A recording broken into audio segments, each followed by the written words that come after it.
नमस्कार दोस्तों, आपका स्वागत है हमारे YouTube चैनल में। आज हम आपको गौतम बुद्ध की एक ऐसे कहानी सुनाने जा रहे हैं जिसे सुनकर आपको जीवन के एक बहुत ही महत्वपूर्ण सीख मिलेगी। तो इस वीडियो को शुरू करने से पहले इस वीडियो को लाइक और चैनल को जरूर सब्सक्राइब करें। तो शुरू करते हैं इस वीडियो को। माली और गौतम बुद्ध, अष्टांगिक मार्ग की सीख।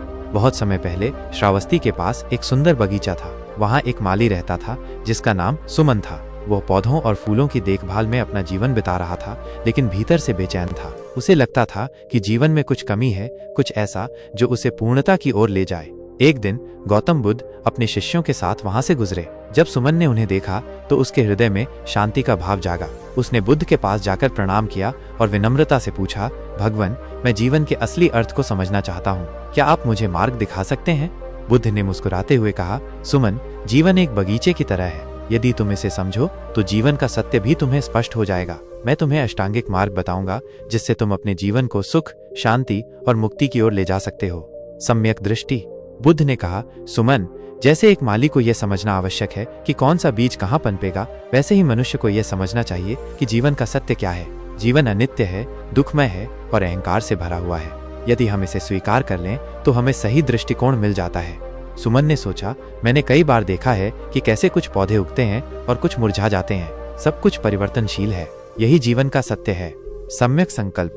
बुद्ध बोले, जिस प्रकार एक माली अच्छे फल पाने के लिए सही बीजों का चुनाव करता है, वैसे ही मनुष्य को अपने विचारों को शुद्ध रखना चाहिए। लालच, द्वेष और अहंकार से मुक्त होकर करुणा, प्रेम और अहिंसा का संकल्प लेना चाहिए। सुमन ने सोचा, मैं अक्सर अपने पड़ोसियों से ईर्ष्या करता हूँ कि उनका बगीचा मुझसे बेहतर क्यों दिखता है, लेकिन अब मैं समझता हूँ कि मेरा संकल्प शुद्ध होना चाहिए। मैं प्रेम और दया से बागवानी करूंगा। सम्यक वाणी। बुद्ध ने समझाया, जिस प्रकार एक माली कोमल पौधों को कठोर वचनों से नष्ट नहीं करता, वैसे ही हमें अपने शब्दों से किसी का दिल नहीं दुखाना चाहिए। सत्य बोलो, प्रिय बोलो और ऐसा बोलो जिससे किसी का भला हो। सुमन को याद आया कि वो कभी कभी अपने सहकर्मियों से कटु वचन बोल देता था। उसने प्रण लिया कि वो अब से मधुर और सत्य भाषण ही करेगा। सम्यक कर्म। सुमन, तुम जानते हुए कि यदि कोई माली गलत तरीके से पानी दे या जहरीले खाद का प्रयोग करे तो पौधे मुरझा जाते हैं। इसी तरह मनुष्य को अहिंसा, सत्य और दया के साथ कर्म करने चाहिए। सुमन ने सिर झुकाकर कहा, मैं समझ गया भगवान, मैं अब किसी भी जीव को कष्ट नहीं पहुंचाऊंगा और अच्छे कर्म करूंगा। सम्यक आजीविका।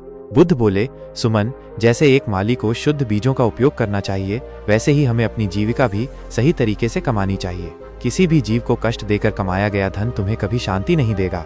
सुमन ने सोचा कि वो कई बार स्वार्थ में आकर खराब बीज बेचता था। अब उसने निर्णय लिया कि वो हमेशा ईमानदारी से काम करेगा। सम्यक प्रयास।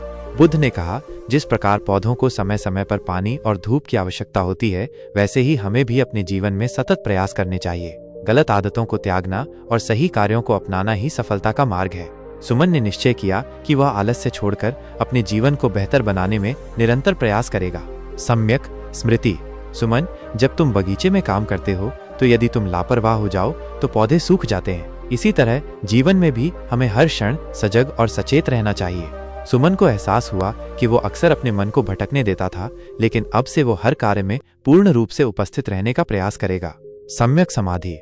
अंत में बुद्ध ने कहा, जिस प्रकार सूर्य की किरणें जब एक बिंदु पर केंद्रित होती हैं तो वे आग उत्पन्न कर सकती हैं, वैसे ही यदि मन को सही ध्यान में केंद्रित किया जाए तो मुक्ति प्राप्त हो सकती है। सुमन ने प्रण लिया कि वो प्रतिदिन ध्यान करेगा और अपने मन को एकाग्र बनाएगा। परिणाम। गौतम बुद्ध के ये शब्द सुनकर सुमन के जीवन में परिवर्तन आ गया। अब वो केवल एक साधारण माली नहीं था, बल्कि एक जागरूक, दयालु और शांतिपूर्ण जीवन जीने वाला व्यक्ति बन चुका था। उसने अपने गांव में बुद्ध के अष्टांगिक मार्ग का प्रचार किया और कई लोगों को जीवन का सही मार्ग दिखाया।